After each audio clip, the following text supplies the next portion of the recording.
자, 여러분 299페이지 제5절 비과세 양도소득입니다. 여러분 제가 지난주에 그 얘기를 안 해드렸구나. 여러분 엔돌핀 아시죠? 엔돌핀은 뭐 억지로 웃어도 엔돌핀이 분비된답니다. 엔돌핀의 뭐 효과는 여러분들이 좀 익히 알고 계시나 믿고요. 근데 엔돌핀은 뭐 억지로 웃어도 그 엔돌핀이 분비가 된다 그래가지고 그 웃음 전도사 이렇게 하시는 분들 보면은 참 재밌더라고요. 그러면 박수를 막 치면서 막 억지로 막 웃으라고 하죠. 처음에는 따라서 어색하게 막 웃다 보면 나중에는 웃기잖아. 그러니까요. 막 웃어요. 진짜로. 웃다 보면 억지로라도 웃다 보면 엔돌핀이 막 분비돼가지고 여러 가지로 우리 몸에 긍정적인 효과를 막 미치죠. 여러 가지 엔돌핀이 많이 분비되면. 그런데 그 엔돌핀의 4000배 효력이 있는 것이 있는데 디아돌핀이라는 게 있답니다. 학술적으로 이게 근거가 있는지 모르겠는데 제가 들어봤는데 그 디아돌핀이라는 것은 엔돌핀의 4000배 효과가 있는데 어떤 때 그 디아돌핀이 분비가 되냐면 호르몬이 요거는요 큰 감동을 받거나 큰 깨달음을 얻었을 때 이 디아돌핀이 분비된답니다. 그 디아돌핀이 큰 감동을 받았을 때 우리가 살아가면서 큰 감동 받을 일이 별로 없어요. 아유 진짜 그죠? 조그만 소소한 감동은 있지. 영화 같은 거 보고서 감동적이야. 아니면 그 미담 기사라든가 무슨 그 뉴스 같은 걸 보면서 감동을 또 받을 때가 있긴 있습니다. 또 사람 가족들 간에 아니면 옆에 누구 사람으로부터 그래서 작은 감동을 받는 경우는 있습니다. 그렇지만 우리가 큰 감동 받을 일이 별로 많지는 않은 것 같습니다. 요즘은. 그런데 큰 깨달음을 얻을 때 여러분은 제가 보니까 큰 깨달음을 얻을 수 있는 디아돌핀이 분비될 수 있는 최적의 상태가 매일매일 열려지고 있습니다. 여러분들. 자, 여러분 보세요. 제 강의를 들으면서 어떤 수강생분이 이렇게 얘기합니다. 제 강의를 들으면서 드라마 보는 것 같아요. 동강하고 듣는 어떤 수강생은 드라마를 보는 것 같고 드라마 보는 것보다 더 재밌다. 어떤 수강생도 그렇게 얘기합니다. 또 어떤 수강생분은 제가 인천에 어떤 연세이신 78세 되신 어르신 얘기했던 것처럼 시간이 강의를 듣다 보면, 새벽 강의를 듣다 보면, 시간이 휙 지나가고, 또 어떤 수강생분은 또 수업을 듣다 보면, 하나하나 금방 까먹긴 하지만, 그래도 새로운 사실들을, 자기가 몰랐던 새로운 사실들을 매일매일 배우는 거에 너무, 저게 저렇구나, 그런 거에 너무 신기하고 재밌대요, 일단. 그래서 하나 배우고, 배워가는 것이 너무 재밌단 말이지. 그래서 예를 들어서 오늘, 이혼의 위자료 주립에 가름해서 부동산 이전하면 이런 것들은 양도세가 부과되는구나. 그러니까 이혼의 위자료를 줄 때도 양도세 대상 물건으로 주면 안 되고, 그리고 실제로는 이혼의 위자료 이거 먹고 떨어져 준다 할지라도 재산 분할로 인한 이전으로 하면 양도에 당하지 않고, 그러니까 그 재산 분할로 해야 되겠구나. 이런 식으로 여러분들 하나하나 깨달으면서 그렇구나. 저게 저렇네. 이런 식으로 하면서 그 깨달음을 얻으면서 공부하다 보면 어느 날 갑자기 저게 저런 거였어? 그러면서 딱 깨달음을 얻는 순간 디아돌핀이 딱 분비됩니다. 디아돌핀이 분비되면 여러분한테는 두 가지 복이 내립니다. 하나는 그렇게 즐겁게 공부했으니까 당연히 그런 사람들은 합격하겠죠? 제가 그랬어요. 수업 시간에 제 강의 들으면서 드라마보다 재밌고 수업을 그렇게 듣고 있어요. 이런 분은 내가 분명히 했어요. 당신은 아무개님은 올해 당연히 무조건 합격이다. 무조건 합격이고. 이렇게 즐겁게 공부하는 사람 당연히 합격이겠죠. 합격이 복이 내리고. 또 여러분이요, 디아돌핀이 분비되면 최고 또 저기 한 것은 장수의 어떤 그런 게 열린답니다. 그래서 여러분, 디아돌핀, 성직자라든가 어떤 고승이라든가 이런 분들이 되게 장수를 하는 경향을 보이고 있습니다. 이런 분들은 큰 깨달음을 얻는 분들이니까 뭐예요? 디아돌핀이 분비됐을 거 아니에요. 그러니까 그런 분들은 또 장수합니다. 그래서 여러분 두 가지 복이 내립니다. 여러분은 공부하시면서 스트레스 받으면서 저거 모르겠는데 외워진다 이렇게 하면서 공부하면은 뇌파가 자체가 베타파가 막 분비되면서 몸에 굉장히 안 좋은 악영향을 미칩니다. 그런데 여러분들 공부하면 스트레스 받지 않고 저게 저렇구나, 저게 저렇구나, 그렇구나 이렇게 하면서 공부하면 여러분 어느 날 그러다가 갑자기 디아돌핀이 분비되면 여러분은 합격의 복이 내릴 것이고 장수의 복이 내립니다. 여러분 아셨죠? 어떻게 여러분이 공부할 거냐는 여러분 마음에 달려 있어요. 여러분들이 스트레스 받으면서 공부할 것인지 아니면 하나하나 알아가는 즐거움에 그냥 이게 이렇구나 이렇게 하나하나 처음엔 특히 그냥 알아가는 즐거움에 여러분들이 소소한 즐거움에 이렇게 빠져서 공부하시다 보면 나중에는 이제 어느 정도 이해가 되고 까먹더라도 다시 또 저희들이 계속 해줄 거기 때문에 믿고 여러분들이 쭉 따라가시면 되겠습니다. 그래서 여러분들이 즐겁게 공부하시기를 꼭 당부드립니다. 아셨죠, 여러분들? 그래서 꼭 여러분께 엔돌핀의 4000배의 위력이 있는 디아돌핀이 여러분 뇌에서 막 분비되기를 제가 간절히 바라겠습니다, 여러분. 자, 295페이지 제5절 비과세 양도소득입니다. 다음의 소득에 대해서는 양도소득에 대한 소득세를 과세하지 않는다. 그래서 비과세 소득이 자 번호는 3번까지 되어 있지만 세분하면 4가지가 있습니다. 먼저 바탕에서 박스를 보니까 1번 파산선고에 의한 처음으로 발생하는 소득 비과세합니다. 어떤 건지 교재 뒤에 이제 설명이 되어 있는데 뭐 이런 거예요, 여러분. 아니 안 넘겨도 돼요. 자 들어보시면 이런 겁니다. 채무자가 채무 변제불능 상태에 빠져요.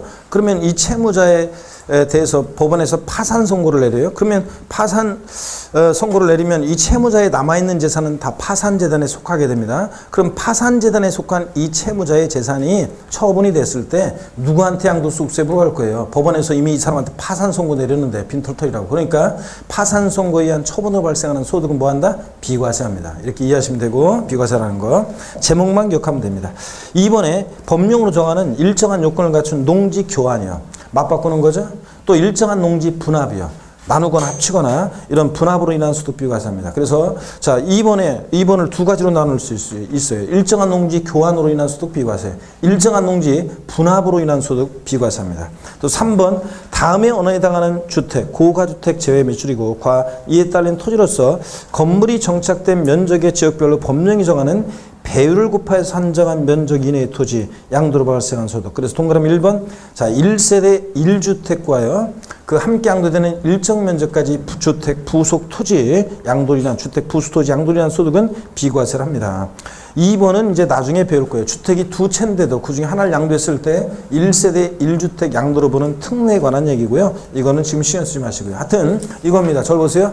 비과세되는 양도소득은 4가지가 있는데 하나는 파산 선고에 의한 처분으로 발생한 소득 비과세하고 일정한 농지 교환으로 인한 소득 비과세, 일정한 농지 분합, 나누거나 합치거나 분합으로 인한 소득 비과세. 그 다음에 1세대 1주택과 그 주택 부속 토지, 부수토지 양도로 인한 소득을 비과세합니다. 4가지요. 넘어가서 보시면 300페이지 01번에 파산 선고에 의한 처분으로 발생한 소득 비과세에 관해서 자세히 나와 있는데 제가 다 설명드린 얘기예요. 읽어보면 하여튼 채무자가 경제적 파탄으로 변제 불능 상태에 빠지면 법원에서 파산 선고를 내리고 파산 선고를 내리게 되면 채무자에 남아있는 재산은 파산재단에 속하게 되고 그랬을 때 파산재단에 속한 채무자 재산이 처분됐을 때 누구한테 양도세를 부과할 것이냐. 당연히 보다 비과세입니다. 이건. 02번에 일정한 농지 교환 또는 분합으로 발생한 소득 비과세는요.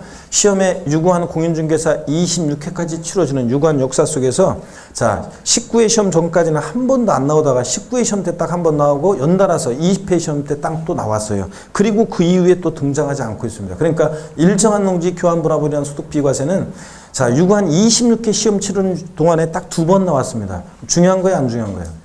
안 중요합니다. 27회 시험에 새삼스럽게 출제될 가능성이 높아요, 안 높아요? 안 높습니다. 다만 그렇지만 나중에 그렇지만 혹시 몰라서 나중에 일정한 농지 교환 분합으로 인한 소득 비과세 요건이라든가 이런 것들을 나중에 배웁니다. 나중에 배우긴 배우는데 지금은 신경 쓸 거고 제목만 알면 됩니다. 일정한 농지 교환 또는 분합으로 인한 소득은 뭐한다? 비과세한다. 이렇게만 알고 가시면 되고 301페이지 03번에 1세대 1주택 양도로 인한 소득 비과세. 이게 이제 시험에 자주 출제되는 거죠. 자, 이 양도세 비과세는 1세대 1주택 비과세를 중심으로 시험 문제가 출제되는데 개요. 자, 개요는 한번 읽어봅니다. 1세대 1주택 양도가액이 9억 원을 초과하는 고가주택은 제외한다. 자, 이에 딸린 토지로서 건물이 정착된 면적의 지역별로 법령으로 정하는 배율을 곱해서 산정한 면적 이내 토지 양도로 발생한 소득은 비과세한다 되어 있습니다. 여러분, 자 그러면 고가주택 제외한다. 1세대 1주택 비과세에서 양도가액이 9억 원을 초과하는 고가주택 제외 또 밑줄입니다. 그럼 고가주택이 어떤 건지 미리 말씀을 좀 드리고 가겠습니다. 여러분 여기 봅니다. 어떤 얘기냐. 우리 양도소득세에서 고가주택이라는 게 있습니다. 오늘은 뭐 고가주택 개념을 한번 알고 가시면 되겠습니다. 중요한 얘기인데요. 고가주택은. 먼저 고가주택이라는 것은 자, 실지거래가액 합계액이 실지거래가액 합계액이 거래가액이 실지양도한 가액 실지거래한 가액이 자 가액이 요게 자 줄여서 실거래가액이 자 줄여서 실지거래가액 합계액 실거래가액이 9억 원을 초과하는 주택을 우리가 고가주택이라고 합니다. 자 여러분 기준시가 9억 초과 아니에요. 기준시가가 아니라 뭐라고요? 실지 판 가격, 실지 양도한 가격, 실지 거래한 가액이 얼마? 9억 원 초과하는 주택이 고가주택입니다. 우리 지방세에서는 고급 주택이라고 있었죠? 예? 그래서 고급주택은 일정한 요건 아직 안 배웠지만 일정한 요건을 갖춘 고급주택은 어디서만 중과세한다? 취득세에서만 중과세하고 그래서 재산세에서는 일반 주택과 똑같이 초과 누진세를 적용하고 그러다 보니까 종부세에서 고급주택은 대상이 된다 안 된다? 된다. 고급주택은 대상이 된다. 이거 배웠습니다. 그래서 지방세에서는 고급주택이라는 게 나오는데 우리 소득세에서 고가주택 개념이 나와요. 그래서 특히 양도소득세에서 고가주택이라는 것은 양도소득세에서 고가주택은 실지거래가입니다. 기준시가가 아니라 9억 원을 초과하는 주택입니다. 딱 9억까지는 고가주택이 아닙니다. 고가주택에 해당되면 효과는요. 어떤 효과가 있냐면 1세대 1주택, 1세대 1주택. 자, 비과세 있죠? 1세대 1주택 비과세권을 갖췄어도 1세대 1주택 비과세를 배제합니다, 여러분. 자, 그래서 여러분 우리가 흔히 자, 1세대 1주택 비과세를 받으려면 얼마까지 주택만 실지 양도한가액이 실제적으로 얼마까지 9억 원까지만 비과세 받을 수 있는 거고 9억 원을 넘는 주택에 대해서는 자, 양도세에 비과세 배제되고 과세가 됩니다. 물론 나중에 이제 1세대 1주택 비과세 요건을 갖춘 고가주택에 대해서 비과세를 배제하는데 무조건 전체 배제하는 것은 아니고 사실은 9억 원까지는 고가주택이 아니니까 9억까지는 비과세해주고 9억 원 초과액 부분에 대해서만 양도소득세가 과세가 돼요. 그래서 양도소득세 계산할 때 안분 계산에서 좀 복잡한데 그건 나중에 배우고요. 오늘은 딱 두 가지만 알면 됩니다. 고가주택 그러면 기준시가가 아니라 양도소득세에서 고가주택은 실지거래가 합계액이 실지거래가액이 얼마? 9억 원 초과주택인데 주택의 종류 관계없어요. 단독주택이든 공동주택이든 자 면적 뭐 시설 기준 이런 거 필요 없고 또 기준시가도 관계없고 그냥 실지 양도한 가액이 얼마? 9억 원 초과하면 고가주택이고 고가주택에 해당되면 1세대 1주택 비과세를 해준다 안 해준다? 안 해준다. 요것만 여러분이 일단 알고 갑니다. 그래서 항상 1세대 1주택 비과세 나올 때 그 주택에는 가로에 넣고 항상 뭐라고 나오냐면 고가주택 제외라고 이렇게 나옵니다. 자, 그러면 넘어가서 보겠습니다. 302페이지 넘어가서 봅니다. 동그라미 2번 여기서 1세대 1주택이라는 것은 뭐냐? 거주자 및 그 배우자가 그들과 동일한 주소 또는 거주에서 생길같이 하는 가족과 함께 구성하는 1세대가 우리가 흔히 1세대는 실무적으로는 동일한 주민등록표상에 있는지로 판단을 하는데요. 어떤 간에 이렇습니다. 또 양도일 현재 항상 양도세는 양도일 기준으로 해야죠. 국내에 1주택을 보유하고 있는 경우로서 자 그러면 여러분 보세요. 미국의 주택 하나가 있고 우리나라 국내 주택 하나가 있습니다. 그럴 때 국내에 있는 이 1주택을 양도했을 때 시험에 이미 나온 건데요. 국내에 있는 1주택을 양도했을 때 1세대 몇 주택 양도로 본다?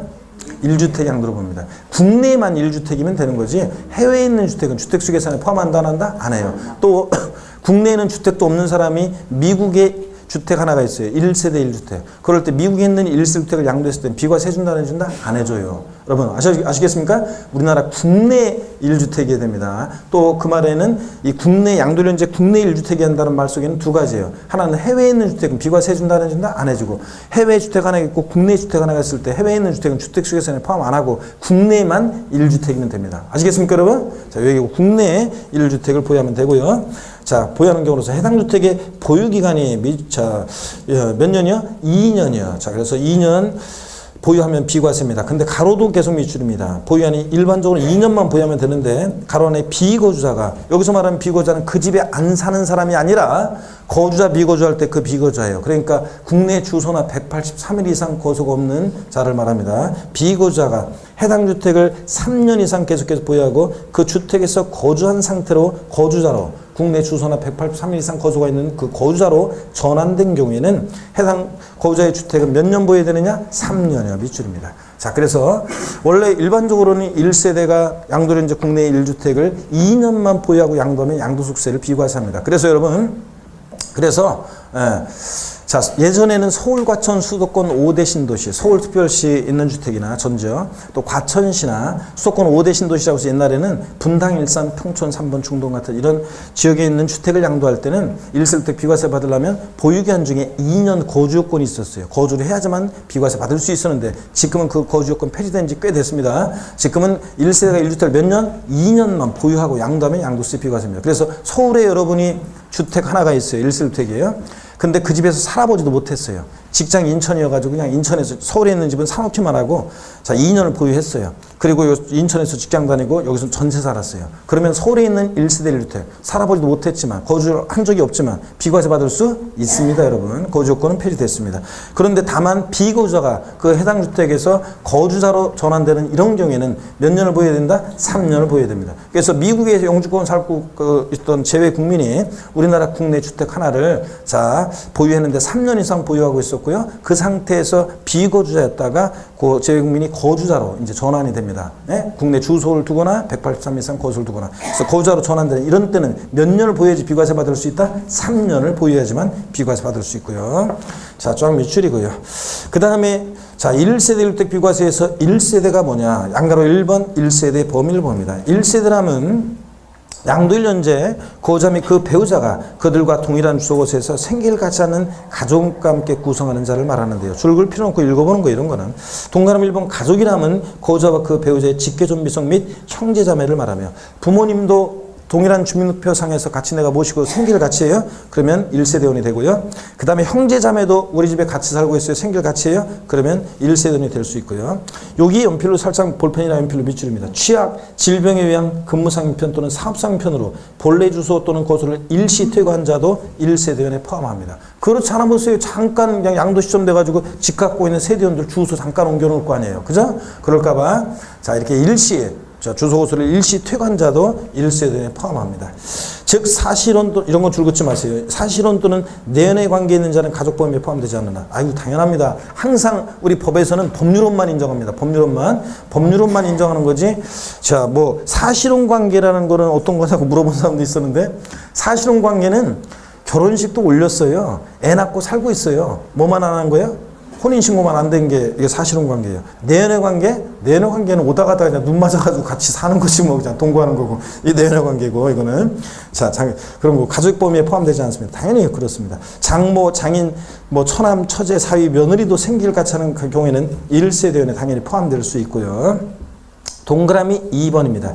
부부가 각각 밑줄입니다. 단독 세대를 구성하거나 가정불화로 별거 중이라도 법률상 배우자는 항상 같은 세대를 봅니다. 여러분. 그래서 만약에 여러분 이런 거 만약에 남편은 부산에 직장이 있어가지고 부산에 집 하나 아파트 하나 샀어요. 그래서 남편 명의로 해놓고 인천에 있는 집은 내 명의로 해놓고 여자 명의로 해놓고 여기 나는 인천에 살고 있고 남편은 지금 부산의 직장 근처에서 아파트 하나 사가지고 살고 있어요. 그러면 1세대 몇 주택이라고요? 2주택입니다.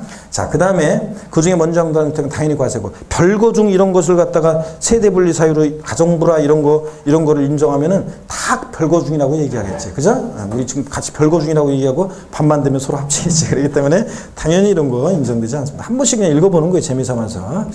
양가로 2번 배우자 없이 1세대로 보는 경우. 원래는 배우자와 함께 구성하는 1세대를 구성하는데 다음의 경우는 배우자가 없는 경우에도 1세대로 보는 경우가 있습니다. 이런 것도 그냥 재미삼아서 봅니다.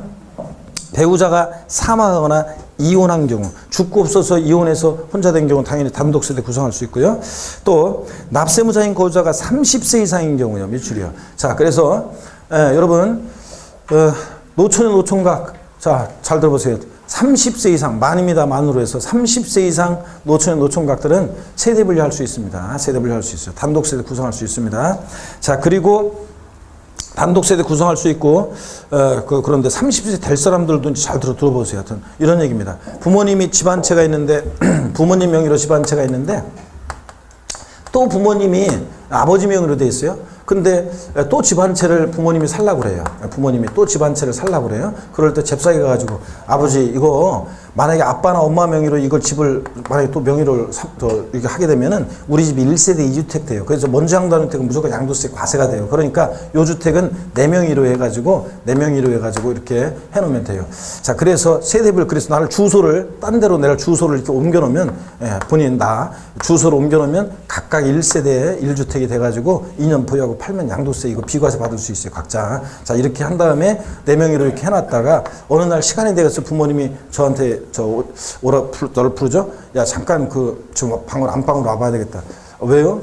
그 네 인감도장 좀 갖고 와. 왜요? 그거 주택 네 명의로 했던 거 있잖아. 그거 지금 팔라고 했는데 그래요? 알았어요. 그런 다음에 자기 방에 가가지고 조용히 짐을 꾸려. 그런 다음에 집을 나가. 네.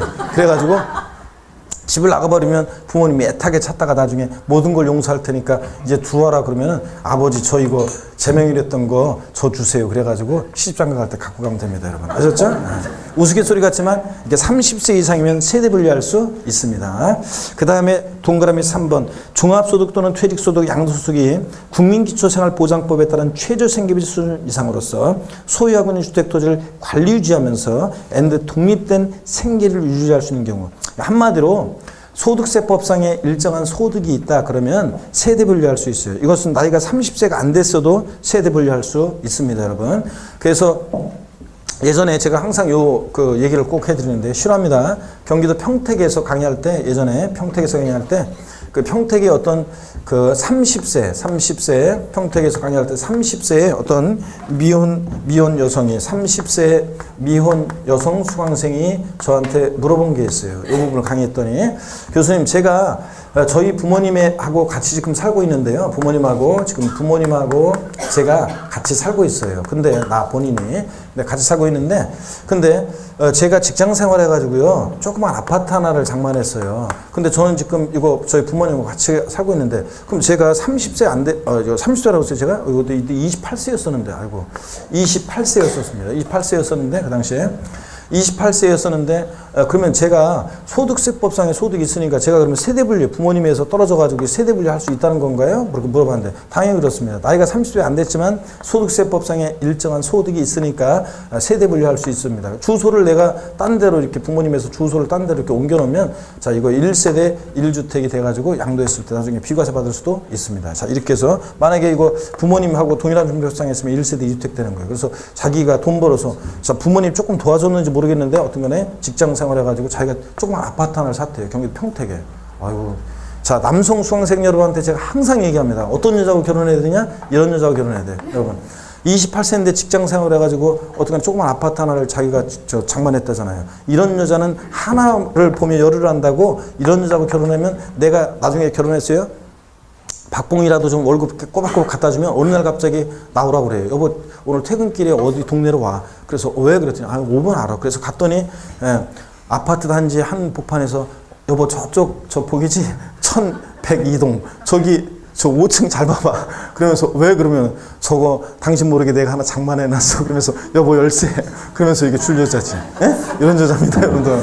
아니 하나를 보면 열을 한다고 이런 여자라고 여러분들. 그렇기 때문에 제가 항상 얘기합니다. 어떤 여자하고 결혼해야 되느냐? 이런 여자하고 결혼해야 돼. 그러면 노후가 편안해지고 평생 편안해집니다, 여러분들. 예, 그래서 어떤 여자는 월급 갖다 줬는데 어느 날 가보니까 돈 다 쓰고 그냥 하나도 없어.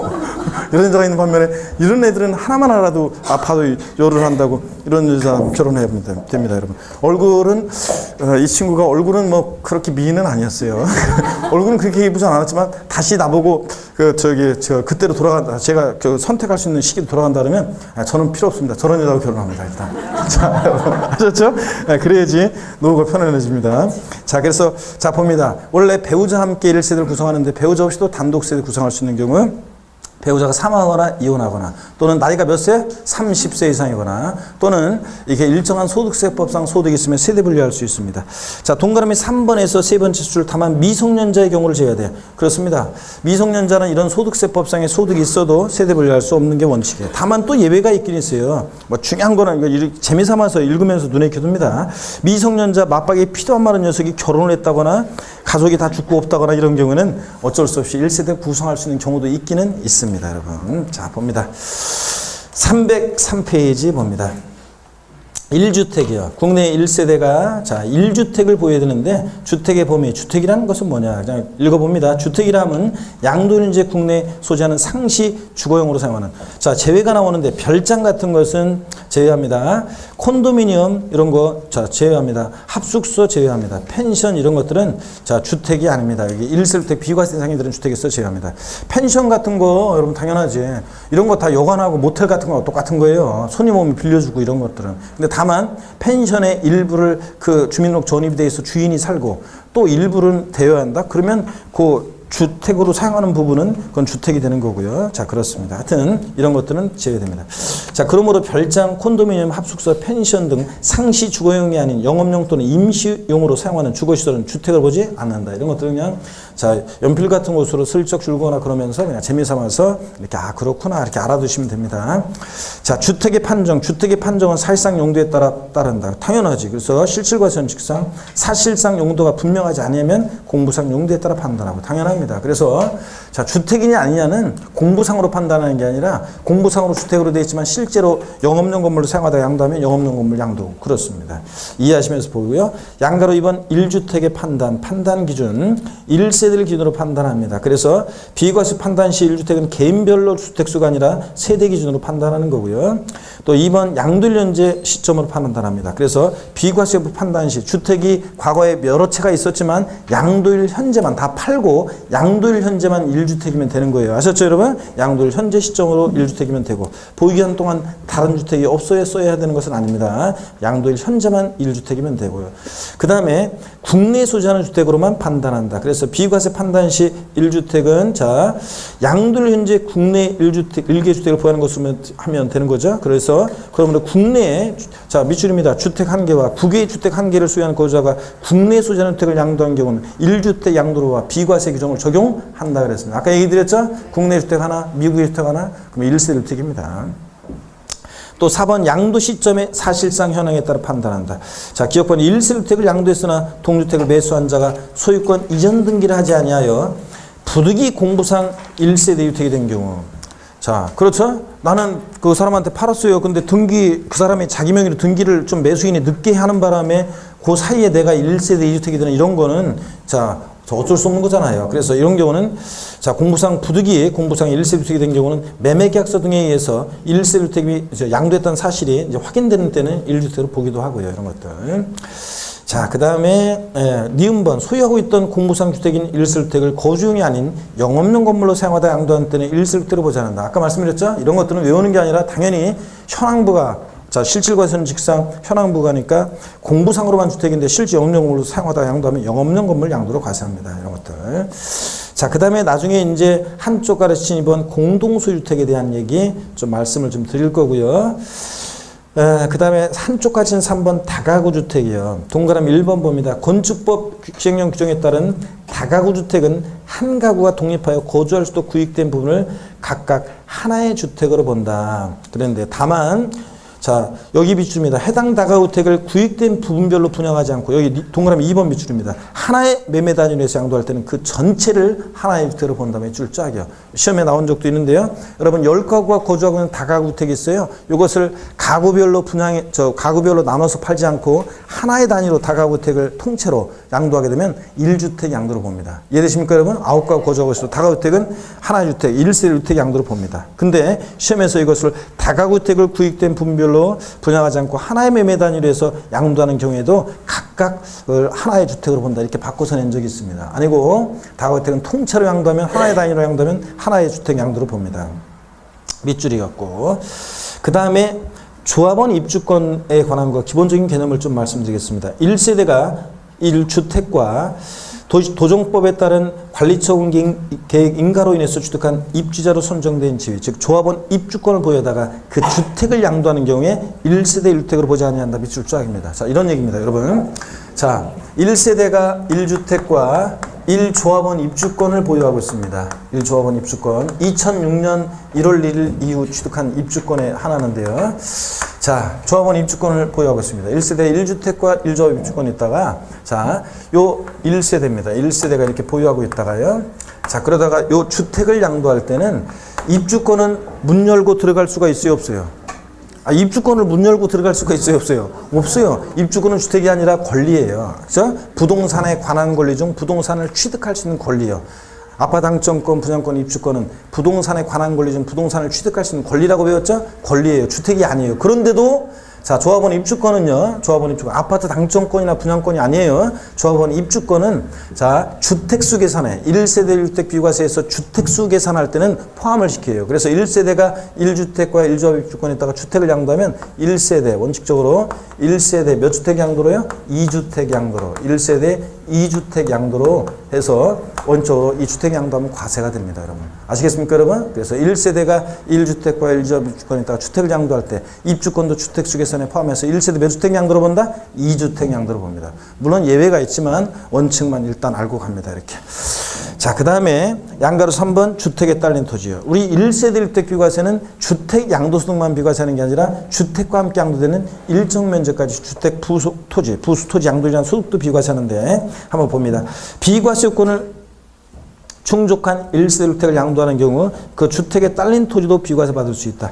이 경우 자, 비과세되는 토지는 건물이 정착된 면적에 자, 지역별로 다음의 배율을 곱해서 산정한 면적 이내 토지로 한다. 밑줄이고 305페이지 A번에 자, 주택과 함께 양도되는 비과세되는 일정 면적의 주택 부속 토지요. 주택 부속 토지. 자, 도시 지역 같으면은 도시적 내 토지는 주택 정착 면적이 몇 배요? 5배요. 그 밖의 토지는 몇 배? 자, 10배까지를 비과세합니다. 그래서 도시 지역 내 같으면 주택 정착 면적의 자, 몇 배까지? 5배까지 주택 부속 토지로서 비과세를 받을 수 있고, 그 다음에 도시적 밖은 몇 배까지? 10배까지 비과세를 받을 수 있습니다, 여러분. 자, 이렇게 해서 이거 알아두시고요.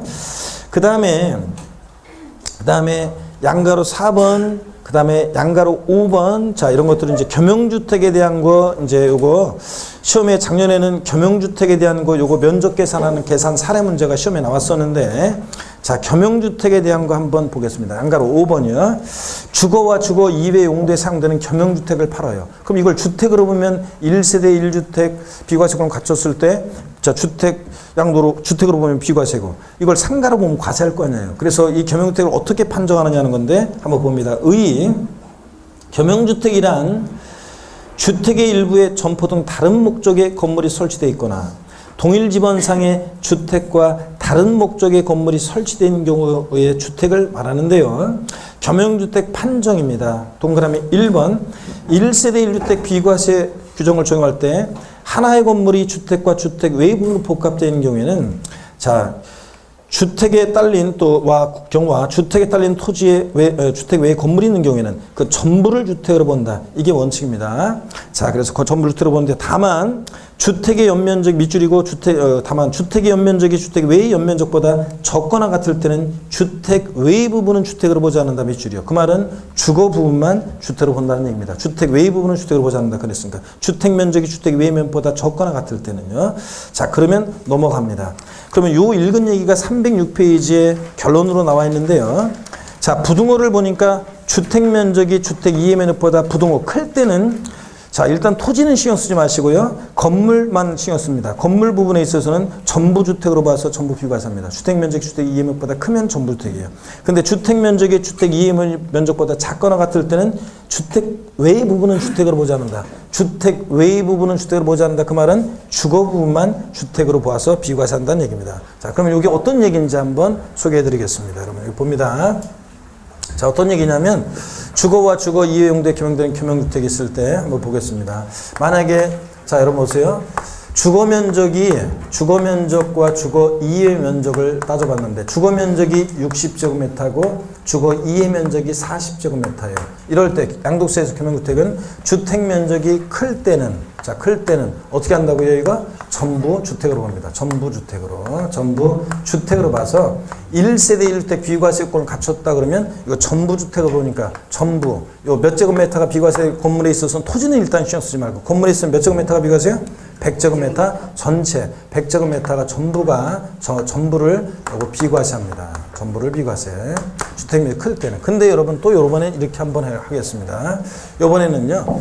자, 주택면적과 주택 이해 면적이 있는데 주거 면적과 주거 이해 면적이 있습니다. 그럴 때 주거 이해 면적이 있고요. 그럴 때 주택 면적이 주택 이해 면적보다 작습니다. 주택 면적은 40제곱미터고 주택 이해 면적은 60제곱미터입니다. 자, 주택 면적이 주택 이해 면적보다 지금 작거나 같아요. 이럴 때는 어떻게 하냐면 자, 그때는 주택 외의 부분은 주택으로 보지 않는다. 그 말은 주거 부분만 주택을 본다는 얘기입니다. 그래서 이때는 주거 부분만 주택으로 봅니다. 주거 부분만 주택으로. 주거 부분만 주택으로 보니까 자, 요 40제곱미터는 비과세하고 건물에 있어서 나머지 60제곱미터는 어떻게 하고 과세하고 자, 이런 얘기입니다, 여러분. 그래서 요 얘기를 지금 양도소득세에서 겸용주택이요. 양도소득세에서 이 겸용주택이요. 자, 비과세 요건을 갖췄을 때 1세대 1주택 비과세 요건을 갖춘 겸용주택일 때 자, 얼만큼을 비과세하고 얼만큼을 과세할지 판단할 때 그럴 때 자, 요 얘기를 지금 부등호를 잘 보세요. 부등호가 위에 있는 부등호, 아래에 있는 부등호가 나옵니다. 자, 보세요. 부등호가 위에 있는 부등호가 나오고 아래에 있는 부등호가 나옵니다. 부등호요. 부등호가 두 번 나오죠? 부등호. 위에 있는 거, 아래에 있는 걸 떠올리면서 요걸 한마디로 부등호를 얘기를 하면 결국 이거 얘기해요. 주택면적이 클 때만 자, 전부 주택으로 본다는 얘기입니다. 클 때만 전부 주택. 작거나 같으면 주거부분만 주택이요. 아시겠습니까, 여러분? 클 때만 전부 주택이에요. 요 표현이 시험에 옛날에 나온 적이 있어요. 주택면적이 주택 이해면적보다 클 때만 전부 주택으로 보아 비과세한다. 맞죠, 여러분들? 예. 아이고, 왜 동의를 하네. 맞잖아요, 여러분들. 그래서 요거를 어떻게 기억하냐. 양도소득세 겸용주택 봅니다. 부등호, 주택이 클 때만 전부 주택. 이렇게 외웁니다. 예. 자, 여러분, 이거 웃을 일이 아니야, 이거. 왜냐면, 재산세에서 보세요. 재산세에서 1동 건물 한 개 동이 주거와 주거 이해 겸용주택일 때 1층 상가, 2층, 3층 주거일 때 재산세에서는 1동 건물이 겸용주택일 때는 주택면적이 크더라도 뭐라고 했어요? 주거 부분만 주택이었어요. 전부 주택 그럼 틀려요. 양도소득세에서는 자, 주택면적이 보다 크면 뭐라고요? 전부 주택입니다. 주거부분만 주택 이러면 틀려요. 아셨죠? 클 때도 주거부분만 주택 그러면 틀려요. 주택면적이 클 때만 전부주택입니다. 클 때만. 작거나 같으면 주거부분만 주택이고요. 아시겠습니까, 여러분? 그래서 전부주택으로 보니까 전부 비과세고. 자, 이거 주택면적이 주택 이해목보다 작거나 같을 때는 주거부분만 주택으로 보니까 자, 주택 외의 부분을 주택으로 보지 않는다니까 주거부분만 주택이니까 주거면적만 비과세. 상가면적은 과세. 아시겠습니까, 여러분? 한 번 더요. 자, 그래서 재산세 1동 건물은 주택면적이 크든 작든 주거부분만 주택. 양도세에서 겸용주택은 다 같이요. 에브리바디 다 같이. 자, 어떻게 외운다고요? 부등호. 주택이 클 때만 전부 주택. 아셨죠? 주택이 클 때만 전부 주택입니다. 작거나 같으면 주거부분만 주택이고요. 아시겠습니까, 여러분? 네, 이렇게 외웁니다. 그래서 지금은 여러분들이 옆에 사람들이 있고 그러니까 창피해서 안 했잖아요. 집에 돌아가면서 부등호, 주택이 클 때만. 아셨죠, 여러분? 이렇게 합니다, 여러분. 예, 자, 오늘 지금은 창피해서 안 한다 할지라도 이따 집에 들어갈 때 사람들이 있는지 없는지 잘 보고 그렇게 해놔야지 입에서 주택이 클 때만 전부 이게 딱 돼 있어 입에서 툭 튀어나와야지. 그렇지 않으면 헷갈립니다. 작년에 요 계산 문제가 나왔었는데 비과세되는 건물 면적, 과세되는 건물 면적, 과세되는 토지 면적을 물어봤었는데 요거 나중에 이제 할 건데 이미 시험에 나왔기 때문에 계산 사례 문제는 또 안 나와요, 올해. 작년에 이거 계산 문제가 나왔기 때문에 올해는 이제 진짜 소홀히 할 거예요. 올해는 소홀히하고 올해는 소수령으로 나왔을 때를 대비해서 그냥 이렇게만 알아두시면 돼요. 예? 나중에 이제 문제풀이 같은 거 할 때 시범적으로 살짝 보여드릴 건데 이 비과세 과세 면적 이거 구하는 겸용주택 계산 문제 나왔기 때문에 작년에 올해는 안 나옵니다. 또 계산 문제는. 그러니까 소수령으로만 이해합니다. 그 다음에 양가로 6번 2개 이상의 주택을 같은 날에 양도한 경우 자, 밑줄입니다. 2개 이상의 주택을 같은 날에 양도한 경우에는 당의 거주자가 선택하는 순서에 따라 이게 포인트입니다. 당의 거주자가 선택하는 순서에 따라 여기 사각형 해놓던가 뭐를 해놔야죠. 이게 포인트고 주택을 양도한 것으로 봐서 비과세 관한 규정을 적용한다 그랬습니다. 2개 이상의 주택을 같은 날에 양도할 때는 거주자가 선택하는 순수에 따라 양도하는 것을 봅니다. 근데 시험에서는 이걸 어떻게 바꾸냐. 2개 이상의 주택을 같은 날에 양도하는 경우에는 보유기간이 가장 긴 주택을 먼저 양도한 것으로 본다. 땡. 국세청장이 정하는 순수에 따른다. 땡입니다. 보유기간이 자, 2개 이상의 주택을 같은 날에 양도할 때는 거주자가 선택하는 순수에 따라 양도하는 것으로 봅니다. 그럼 이게 어떤 얘기인지 한번 볼까요, 여러분들? 여기 한번 보세요. 이게 어떤 얘기냐. 여기 봅니다. 이건 어떤 얘기냐면 이런 얘기입니다. 자, 예를 들어서 만약에 예를 들어서 갑이라는 사람이 A주택은 이게 2년 보유했고요. B주택은 이게 1년을 보유했어요. 여담 삼아서 한번 들어보세요, 여러분. 여담 삼아서. 그러면 이 2개 주택을 같은 날에 양도합니다. 같은 날에 양도. 등기 접수일이 같다는 얘기겠죠? 뭐 아니면 이렇게. 그래서 같은 날에 2개 이상의 주택을 양도할 때요. 그럴 때 어느 주택을 먼저 양도한 것으로 거주자가 선택할 수 있대요. 이 거주자가 두 개 이상의 주택을 양도할 때는 거주자가 선택할 수 있습니다. 그래서 선택한 순서대로 양도한 것으로 보는데 그러면 왜 거주자로 하여금 선택의 책임을 지우느냐? 자기 책임하에 자기가 이렇게 알아서 하라는 얘기인데요. 자, 왜 이렇게 했느냐? 자, 어떤 간에 두 개 이상의 주택을 A주택과 B주택을 같은 날 양도할 때 어느 주택을 값은 먼저 양도한 것으로 선택하는 것이 양도소득세를 다른 조건은 고려하지 않고 양도소득세를 요 조건만 봤을 때 양도세를 절세할 수 있겠느냐. 자, 어떤 주택을 먼저 양도하는 게 양도세를 절세할 수 있겠습니까? 예? 자, A주택이 B주택이에요. 자, A주택을 먼저 양도한 것으로 선택하는 것이 양도세를 절세에 유리하다. 손. 자, 아니다. B주택을 먼저 양도한 것으로 선택하는 것이 양도세 절세에 유리하다. B주택. 한 사람도 없는 거예요? 그럼 나머지는 뭐야? 손 안 든 사람들은. 다 그냥 굿이나 보고 떡이나 드시겠다 이거예요, 지금. 아, 진짜. 자, 그러면 A주택이 아까 많았네요? 그럼 A주택을 먼저 양도한 것으로 선택합니다. 1세대 2주택입니다. 1세대 2주택이니까 무조건 과세됩니다. A주택 양도했을 때. 나중 양도로 선택된 B주택은 1세대 1주택인데 1년 보유했으니까 비과세 못 받고 과세입니다. 자, 그래서 두 주택 전부 다 과세네요. 그러면 이번엔 이렇게 하겠습니다. 자, 이번엔 순서를 한번 바꿔보겠습니다. 제가 순서를 한번 바꿔볼게요. 이번에는 이렇게 하겠습니다. 자, B주택을 먼저 양도한 것으로 B주택을 먼저 양도한 것으로 선택 한번 해보겠습니다. B주택을 먼저 양도한 것으로 선택하니까 자, 1세대 2주택이니까 과세입니다. 근데 나중 양도로 선택된 A주택은 1세대 1주택이고 2년 보유했으니까 뭡니까? 비과세 받을 수 있습니다. 그러니까 어느 주택을 먼저 양도하고 선택하는 게 유리해? B주택이요. 이런 것을 갖다 국세청장이 A주택을 먼저 양도한 것으로 지가 선택해버려요. 이러면 되겠어요? 안 되지. 그래서 자, 두 개 이상의 주택을 같은 날에 양도할 때는 세제상 혜택을 주기 위해서 자기 책임하에 자기가 할 수 있도록 하기 위해서 거주자가 뭐 선택하는 순수에 따라 양도한 것을 봅니다. 아시겠습니까, 여러분? 이거 그래서 뭐 국세청장이 정하는 순서에 따른다. 보유하는 긴 주택을 먼저 양도한 것을 본다. 이러면 틀립니다. 자, 이렇게 해서 알아두시고 자, 그 다음에 이제 우리가 다음 순환부터 이제 본격적으로 공부할 것이 어떤 거냐면 주택이 두 개예요. 그 중에 먼저 양도하는 주택에 대해서 1세대 1주택 양도로 보는 특례가 있습니다. 이제 그런 것들을 쭉 배우게 돼요. 진짜 대표적인 게 양가로 1번 일시적 1세대 2주택이요. 자, 종전주택 살고 있었는데 이거 팔고 이사 가려고 새로운 주택 취득했는데 종전주택 안 팔릴 때 이거 부지기수로 벌어지죠, 실생활에서. 그럴 때 이 신주택 취득일로부터 종전주택은 3년 내 양도하면 자, 그 1세대 1주택 양도로 보거든요. 이제 그런 얘기들 등등 이 특례들을 우리가 다음 순환에 배웁니다. 주택이 두 개인데도 1주택 양도로 보는 특례 넘어갑니다. 그리고 쭉 넘어가시면 어떤 게 나오냐면 자, 310페이지 보유기간이요. 310페이지 보유기간. 자, 우리가 2년 보유하면 비과세입니다. 다만 비고자가 거주하러 전환됐을 때는 몇 년 보유해야 되고? 3년 보유해야 되고요.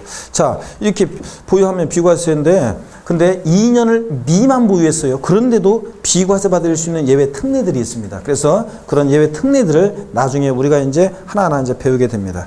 자, 보유기간은 일반적으로 이제 당해대산 취득일부터 양도일까지로 하고 예외가 또 있지만 나중에 배웁니다. 하여튼 그래서 자, 2년 보유하면 되는데 비고자가 거주하러 전환될 때는 3년 보유. 요거만 기억하고 가고 자, 311페이지 양가로 3번에 보유한의 특례. 그래서 2년 미만 보유했는데도 비과세 받을 수 있는 특례들이 쭉 나와요. 이런 것들을 나중에 우리가 이제 3, 4월 5, 6일에 걸쳐서 차차 배워나갑니다. 쭉 넘어갑니다. 자, 그래서 쭉 넘어가서 어디로 가시냐면 315페이지 06번에 비과세 또는 감면의 배제가 나옵니다. 315페이지 비과세 또는 감면의 배제. 다음에 해당하는 경우에는 비과세 감면 요건을 충족하더라도 비과세 감면을 적용하지 아니한다. 자, 동그라미 1번 제목에만 밑줄입니다. 미등기 양도자산이요. 자기 명의로 취득에 관한 등기하지 않고 팔아요? 등기하지 않고 미등기 양도하는 자산 조세 포탈 우려 가능성이 높기 때문에 걸렸다 그러면 비과세 감면 다 배제합니다. 비과세권 갖췄어도 뭐 감면 다 이런 거 배제합니다.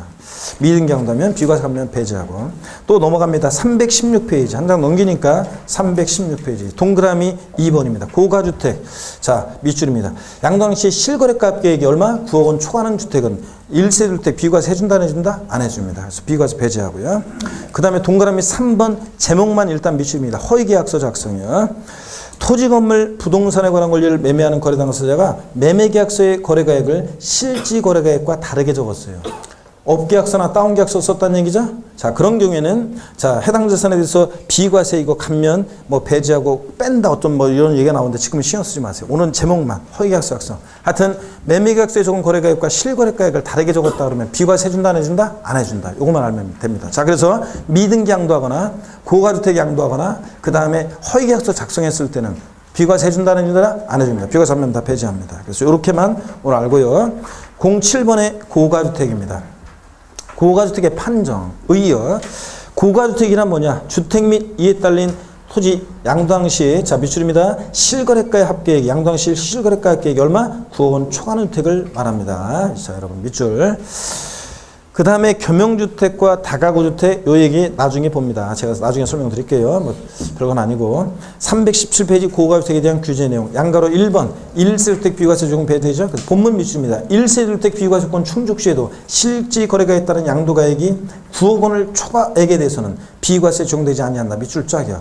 그래서, 즉, 1세대 1주택 2년 이상 보유요건을 충족한 경우로 안분을 통해서 9억까지는 고가주택이 아니고 9억 초과하는 게 고가주택이니까 9억까지는 일반주택으로와 비과세를 적용하고 9억 원을 초과하는 부분에 대해서는 고가주택에 해당돼서 비과세를 배제합니다. 나중에 그래서 9억까지는 비과세, 9억 초과하는 부분만 과세하기 때문에 요거 이제 안분 계산하는 것 나중에 자세히 설명드립니다. 오늘은 딱 요거만 알면 됩니다. 고가주택 실지거래가액 9억 원 초과하는 주택이다. 기준시가가 아니라 고가주택이 해당되면 1세대 1주택 비과세 해준다 안 해준다? 안 해준다. 배제한다.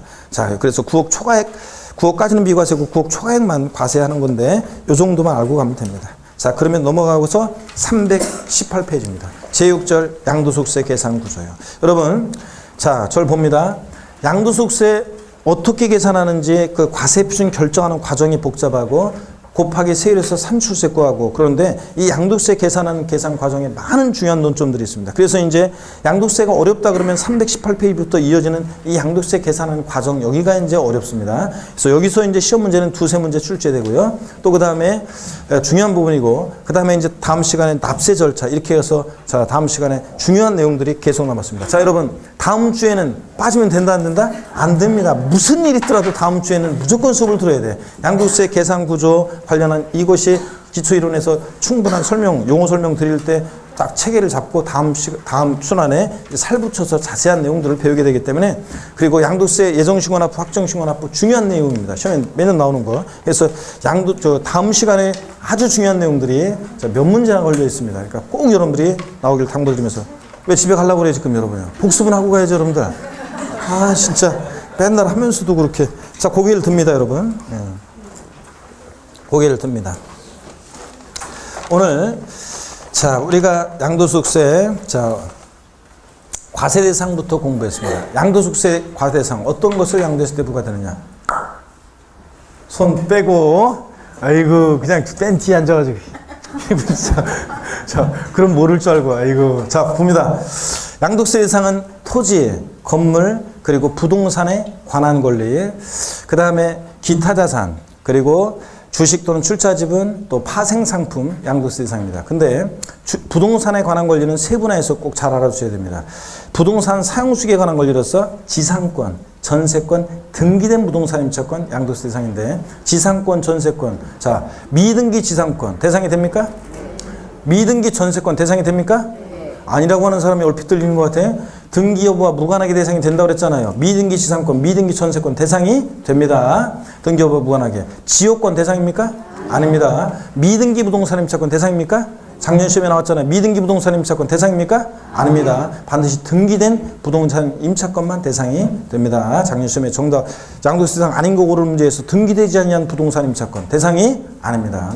그 다음에 부동산을 취득할 수 있는 권리로서 자 취득 시기가 도래하기 전에 이제 부동산을 취득할 수 있는 일정한 지위 상태를 말하는데 대표적인 것이 건물이 완성되는 때 이에 딸린 건물과 이에 딸린 토지를 취득할 수 있는 권리 양도세 대상인데 이게 대표적인 예가 뭐냐 건물이 완성되는 때 건물과 이에 딸린 토지를 취득할 수 있는 권리 그러면 아파트 당첨권, 분양권, 입주권 이걸 말합니다. 얘네들이 건물 완성되는 때 건물과 이에 딸린 토지를 취득할 수 있는 권리입니다. 본계약 체결해서 나중에 양도세 대상이고 그 다음에 또 여러분요 부동산 매매 계약을 체결한 자가 계약금만 지급한 상태에서 양도하는 권리. 예? 시동생 명의로 아파트 분양계약 체결했고 잔금 처리 전에 명의 바뀔 때 이거 부동산 매매 계약을 체결한 자가 계약금만 지급한 상태에서 양도하는 권리도 대상이고 토지 상환채권, 주택 상환채권, 상환이란 말 들은 채권도 대상이 됩니다. 토지로 주택으로 바꿔주니까. 그 다음에 자 기타를 산 4가지가 있는데 부동산을 관련한 특정 주식 2가지는 몰라도 되고요. 2가지만 알면 됩니다. 특정 시설물 이용회원권, 명칭 불문하고 이용권, 회원권 다 대상이 된다. 여러분 동네 있는 헬스클럽 회원권 양도세 대상이 된다 안 된다? 된다고 그랬습니다. 명칭 불문하고. 다만 회원권적 성격이 들어있는 주식 이런 것도 회원권적 성격이 들어있는 주식도 대상이 되고요. 포함해서. 자, 영업권은 반드시 뭐랑 함께 양도해야 돼? 사업용 고정자산과 함께 양도할 때 영업권만 대상이지. 토지, 건물, 부동산에 관한 권리랑 이런 것들과 함께 양도할 때 영업권이 대상입니다. 예를 들어서 맥도날드 자, 주 안에 있는 맥도날드 매장을 영업권, 맥도날드 주안 지역에서 영업할 수 있는 영업권과 함께 맥도날드 매장을 예를 들어서 팔았다. 그러면 이것도 영업권도 대상이 된다는 얘기입니다. 그 다음에 단독 근대 영업권만 양도하면 뭐고? 기타 소득세 대상이고 양도세 대상이 아닙니다. 영업권은 반드시 사업용 고정자산과 함께 양도해야 됩니다. 주식 또는 출자지분도 대상인데 비상장법인 주식은 대주고 양도하든 소액주 양도하든 무조건 대상이에요. 비상장법인 주식. 주권 상장법인 주식은 원칙은 대상이 아닙니다. 자, 소액주주가 양도하거나 장 내거래했을 때 증권시장을 통해서 소액주주고 대주주 아닌 자가 양도했을 때 여러분들 양도세 안 내죠? 근데 대주주가 양도하거나 장외거래했을 때만 대상입니다. 그 대주주 요건이 올해 바뀌었는데 시험에서 이런 것까지 물어보지 않을 거예요. 다만 그냥 상장법인 주식 같으면 대주주 요건이 2%였다 1%로 바뀌었어요. 1%. 또 50억이었다가 이게 25억으로 바뀌었어요. 1%, 25억. 자, 코스닥 상장법인 주식이라든가 벤처기업 주식 같으면 이게 2%, 자, 5%였다 2% 이게 20억으로 25억으로 바뀌었습니다. 아, 이게 갑자기 개정세법이라 이게 또 헷갈리네. 자, 2% 25억으로 바뀌었고, 자, 상장법인 주식 같으면 1% 20억으로 이렇게 바뀌었습니다. 뭐 이런 것들. 자, 그 다음에 파생상품이 양도세 대상으로 추가됐다는 거 아셨죠? 이거 기억합니다. 자, 저를 봅니다. 양도소득세 양도가 뭐냐? 누가 물어보면 뭐라고 대답하시냐? 한마디로 사실상 유상 이전이다. 그래서 사실상 이전만 하면 돼요. 등기 등록을 과세 조건으로 하지 않습니다. 등기 이전 안 됐어도 잔금 받으면 양도했다고 봅니다. 또 사실상 이전해야지 형식적 이전은 양도가 아닙니다. 그 대표적인 예를 제가 뭘 들어드렸어요? 예? 우리 저 맨 끝에 오신 우리. 자, 어떤 거 예를 들었냐. 자, 형식 이전은 양도 아니다. 양도 담보 목적으로 이전은 양도에 해당하지 않습니다. 여전히 채무자가 사용수익하고 변제계에서 돈 못 갚으면 미망도 알아서 이런 거. 자, 그래서 형식 이전으로 양도에 해당하지 않습니다. 다만 채무불이행 등의 사유로 인해서 채권자가 이것을 변제 충당, 매각해서 변제 충당 이럴 때는 양도에 해당합니다. 완전히 대가받고 넘어가니까. 반드시 사실상 유상이전, 대가받고 이전이지 무상이전은 양도가 아니라고 그랬습니다. 무상이전은. 그죠? 예. 자, 그 다음에 양도로 보는 유형 매매요. 양도에 해당하죠? 대표적으로. 공매나 경매도 양도에 해당합니까? 예. 임의경매든 강제경매든 양도에 해당합니다. 공매, 경매. 또 교환 양도에 해당합니다. 거래 양당수 모두에게. 법인의 현물출자 양도에 해당합니다. 대물변제.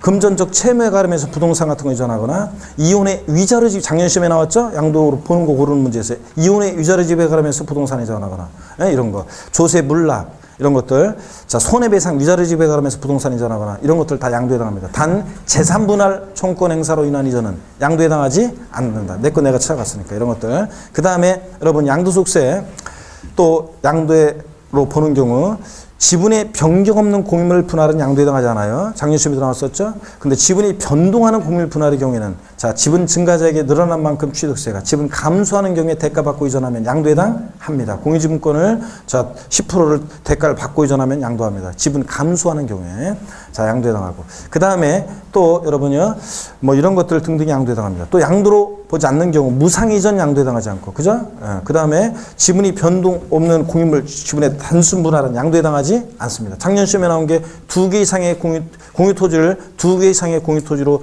소유자 지분 변경이 없이 분할했다가 소유자 지분 변경이 없이 재분할하는 경우에 지분의 변동이 있어요 없어요? 없으니까 양도에 해당하지 않습니다. 작년 시험에 나온 게. 그 다음에 또 자, 이제 올해 나올 게 뭐냐면, 자, 토지 원래 그냥 부동산 교환은 거래 양당세 모두에게 양도세 부과되는데, 그죠? 근데 지적경계선 변경을 위한 공간정보의 구축 및 관리하는 법률에 따라 지적경계선 변경을 위한 토지 교환은 양도에 해당하지 않는다는 거예요. 이거. 물론 분할된, 요거까지 몰라도 돼요. 아직까지는. 분할된 토지 전체 면적이 분할 전 토지 전체 면적이 몇 프로? 20%를 넘으면 안 되고요. 자, 그런 것들. 요건 꼭 알아둬야 됩니다. 시험에 나오고요. 그 다음에 뭐 등등, 배우자 직계전 미속 간에 부동산을 양도하면 무슨 한입을 구산에 부모자식 간에 양도냐? 증여로 추정합니다.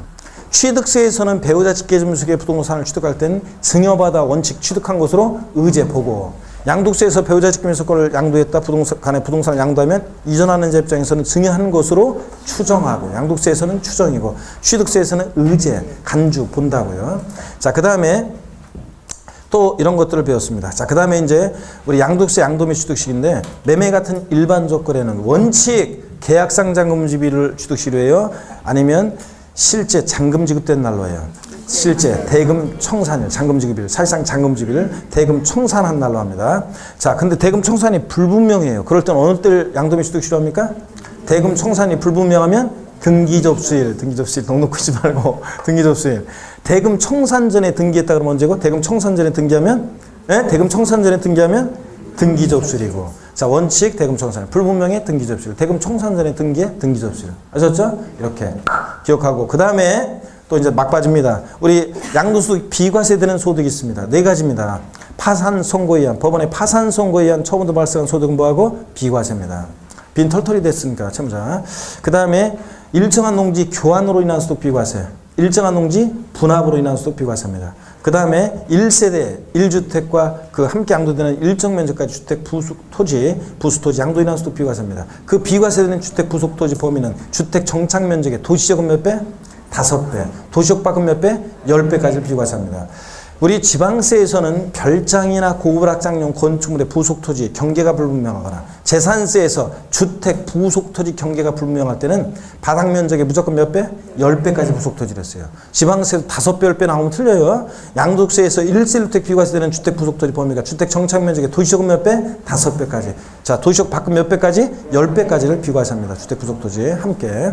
자, 그 다음에 1세대가 1주택 비과세에서 1세대가 자, 1주택을 2년 보유하고 양도하면 비과세인데, 1세대에 배우자 없이도, 원래 배우자 함께 1세를 구성하는데 배우자 없이도 단독세 구성할 수 있는 경우, 자, 나이가 30세 이상이거나, 자, 소득세법상 일정한 소득이 있거나, 또 배우자가 사망하거나 이혼한 경우, 이런 경우 등은 배우자 없이 단독세 구성할 수 있고요. 또 그 다음에 여러분요, 부부가요, 아무리 부부는 주소를 달리하거나, 부부는 아무리 주소를 달리하거나, 그 다음에 뭐 별거 중이거나, 아무리 따로 살거나, 그래도 법률적으로 혼인 부부관계에 있으면, 자, 1세대, 같은 1세대원으로 봅니다. 부부는 항상.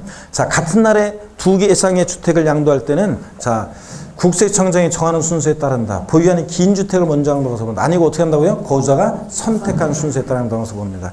자, 양도일 현재 국내 1주택이면 되죠? 그래서 미국의 주택 한, 국외 주택 하나, 국내 주택 하나 있을 때, 국내인 주택을 양도했을 때 1세대 몇 주택 양도로 본다? 1주택 양도로 봅니다. 여러분. 자, 그 다음에 1세대가 1주택을 몇 년 보여야 돼? 2년 보유하고 양도해야 되는데, 다만 비거주자가 해당 주택에서 3년 이상 보유하고, 해당 주택을 3년 이상 보유하고, 비거주자에서 거주자로 그 주택에서 전환되는 경우에는 몇 년을 보유해야 되고? 3년을 보유한 경우에 비과세 받을 수 있고요. 자, 이렇습니다. 주택이 2개인데도 1주택 양도로 보는 특례, 2년 미만 보유했는데 비과세 받을 수 있는 특례, 이런 것들은 나중에 배웁니다. 자, 이런 것들을 오늘 공부했습니다. 이 정도 기억할 수 있겠습니까, 여러분? 예? 잘하셨고, 우리 다음 주에는 무조건 빠지면 안 된다고 그랬습니다, 여러분들. 자, 그래서 다음 주에 여러분, 하여튼 여러분께 디아돌핀, 하루하루 그 매일매일 깨달음이 주는 그런 즐거움 속에서 디아돌핀이 여러분께 분비돼서 합격하는 복과 장수의 복을 누리기를 바라면서 다음 주에 시식한 모습으로 다시 뵙겠습니다. 고맙습니다. 수고하셨습니다.